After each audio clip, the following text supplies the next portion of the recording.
Hey guys, Mr. Carter here with Drum Major video number 4. We're going to talk about preparatory beats and cues. Preparatory beats and cues are basically the same thing. The preparatory beat is, us preparing the band for something. And then the cue is, hey, do this thing. So we typically think of a preparatory beat as the thing that happens before the music starts. Like if I want you to play and I went, and then you play, that motion is a preparatory beat. But actually, cues have preparatory beats as well. So let's talk through that whole process. Every preparatory beat, every cue begins with eye contact. We have to look at and establish eye contact with the soloist or with the individual or the section that we're about to deal with. The second part is your hand, whichever hand you're going to use. A lot of times it's going to be your left hand, but sometimes you can do cue or prep with the right hand. So we'll do left hand right now. You'll be on your ictus plane, and you simply ictus and lift.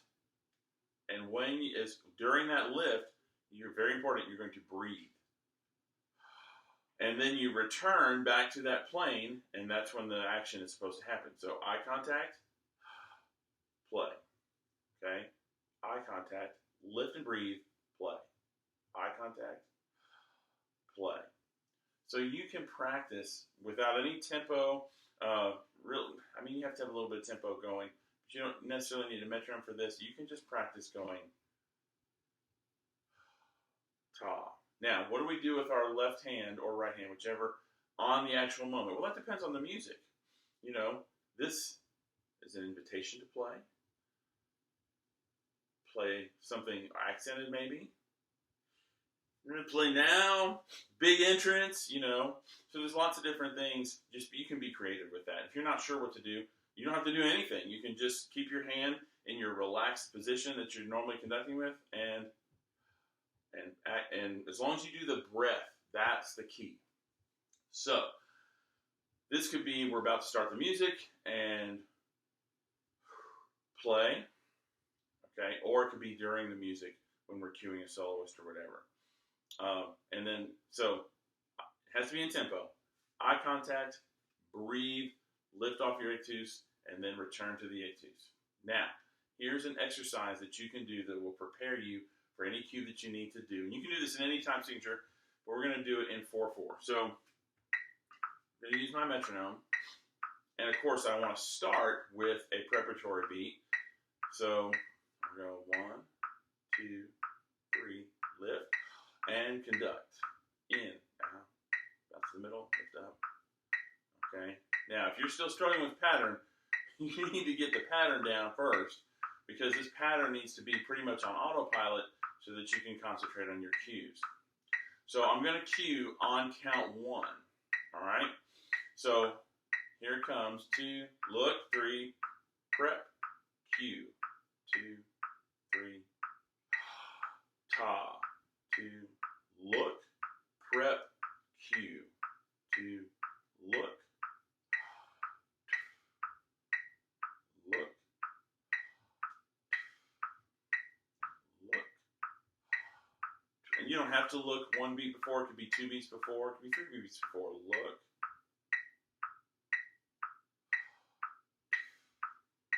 Okay? And so that's just all my cues on count 1. Then I'm going to do all my cues on count 2. So that means that the look is going to happen on count 4. The prep is going to happen on count 1. And then I'll cue on count 2. All right? Here we go. 3, 4, and 1, 2, 3. Look, prep, cue. Notice how I lift with my left hand out of the pattern.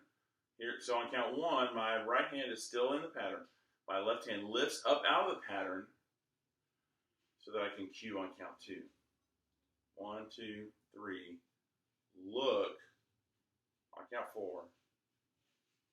Prep on count 1. Right hand came down. Cue on count 2. This is probably the trickiest one. So you want to practice it. 1, 2, 3. Look. Prep. Cue. You notice as I was doing that, my left hand came out of the pattern for a moment. Like during the look, my left hand came out of the pattern for a moment. That's okay. Now, we don't want to come out of the pattern and start scratching things or whatever. but your left hand should have the freedom to come out of the pattern before a prep, before a cue. So you can practice that. It looks like Dr. Beat ran out of juice on me here. That's okay. Then obviously we go on to practicing the ones on count 3. So now if it's on count 3, I'm going to look on count 1 or before. I'm going to prep on count 2, and remember I need to prep in and up, and then I'll cue on count 3. And I'm not really worried about with my left hand, coming out to where the ictus would be in the pattern. I'm just going to give a cue towards that person. Okay, so 2, 3, 4, and 1, 2, 3, and 4, and look, prep, cue, and 4, and look, prep, cue, and 4, and look, and prep, and cue, and 4, and look, prep, and cue, and 4, and look, and prep, and cue. You get the idea. You can do that exercise. And then obviously the last one is cueing on count 4. And so we're going to look on count 2 or earlier, prep on count 3, prep, and then cue on count 4. This one might sound a little harder, but it's actually not too bad. So here we go.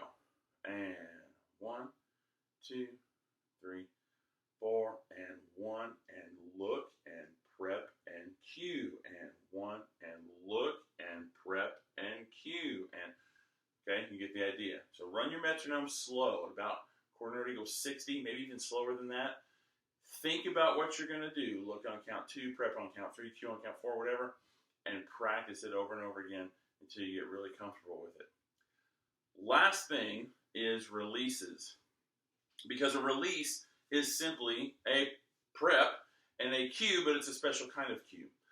So if I'm going to release on count 1, I'm conducting 2, 3. Now on count 4, I need to prep the release. So I'm going to lift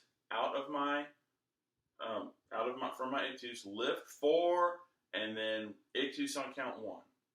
Now a lot of people get stuck on having to do this, and that is musically appropriate sometimes, but sometimes it isn't. Get to the nice ending of a nice soft ballad. Da dee da da da. No.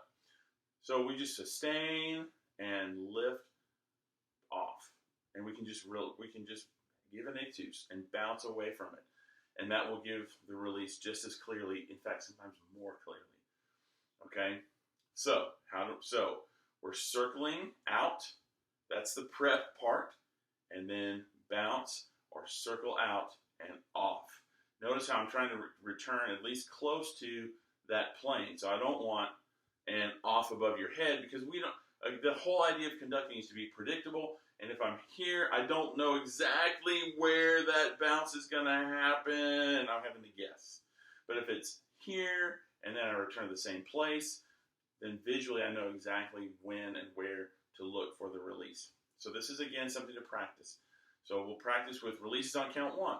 Again, 1, 2, 3, 4, and 1, 2, 3, and prep and off.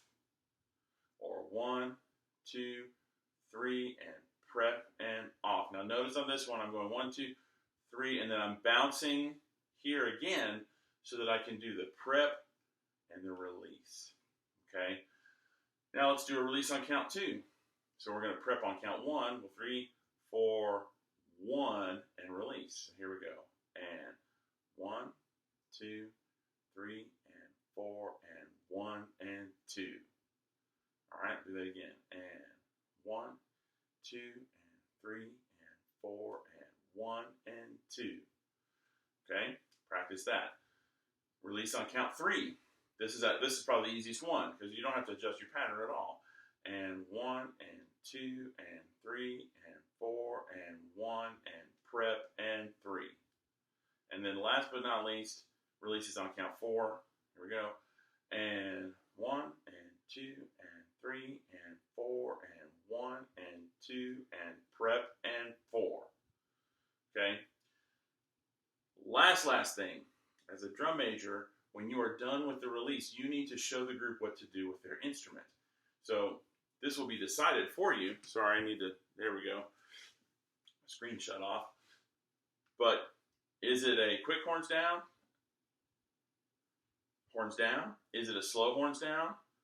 Off, pop, 3, 4, whichever it is, know it, practice it, and show it. All right, guys, that's it for this video. I'll be back with another one in just a little bit that'll walk you through the music that you're going to conduct on the drum major audition for Screven County. Thanks so much for watching.